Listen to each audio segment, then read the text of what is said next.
As you go around the world touring, speaking to teenagers and young people, what are some of the key points that you like to address? Well, a lot of the key points I like to address are in my books. My first book, Letters to Your Young Brother, Manifest Your Destiny. My second book, Letters to Your Young Sister, Define Your Destiny. We go through different steps of how to achieve your goals and dreams. You know, a lot of people out there are very aspirational, and there's a lot of things they want to achieve. However, they, in many cases, don't have people in their lives that have taught them how to get there. So one of the main things I talk about is being an active architect of your own life. And that means you can design, build, and create whatever life you want. But there are certain techniques you want to use to get there. And I talk about that. Okay.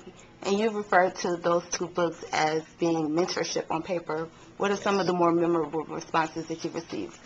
Oh, I mean, I've received thousands and thousands of responses for both books, and all of them are just as memorable because they're from individuals who, for whatever reason, may have gotten something from the books. It could have been this piece or this piece, and so everyone's response is just as valuable because that's why you write. You know, at least for me, the idea is to write a book that's mentorship on paper, so that at different stages in different people's lives, they may get different things out of it.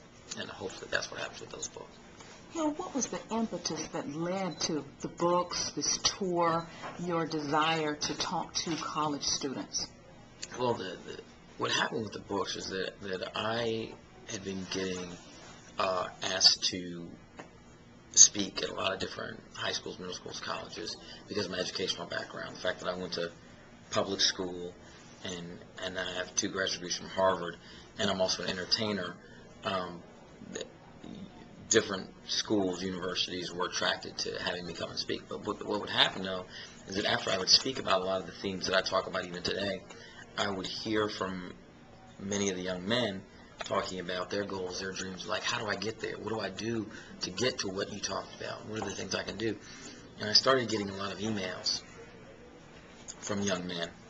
And it became very clear to me that the only way I could really communicate with them is to go ahead and write a book that fits into a number of the themes that their emails to me, subjects that they were about. And so I created a book based around a lot of the questions I was getting. I created this composite young brother that was basically a young brother representing all young brothers.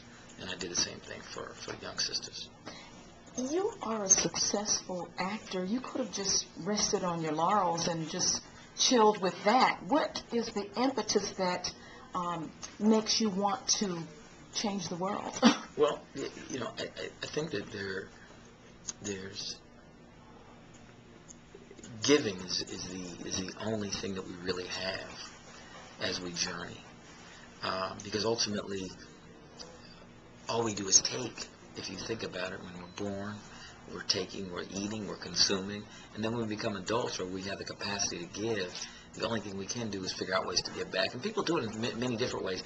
I think everyone should find their own lane about how they would like to give. Mm-hmm. My lane, which seems to be the most effective way, is what I'm doing now and using the platform of celebrity that I have as a means to do that, where someone else's lane may be to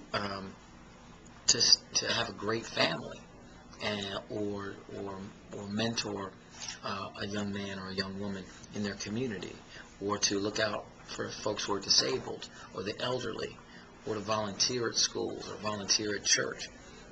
There's, you know, all these different ways. I remember when I was younger, I was an usher for my church, and you know, people treat ushers bad, so you're really giving if you're an usher, and that's just another example. But that's a way to serve, you know, serving other people. I have one question. Since publishing the last book, The Conversation, have you had any new revelations that make you think a 4th book might be in your future? Any other issues you want to address? Another book is coming. I'm working on it now. I haven't really told anybody publicly what it's about, or the title, but I'm working on it now. Thank you. Mm-hmm. Thank you.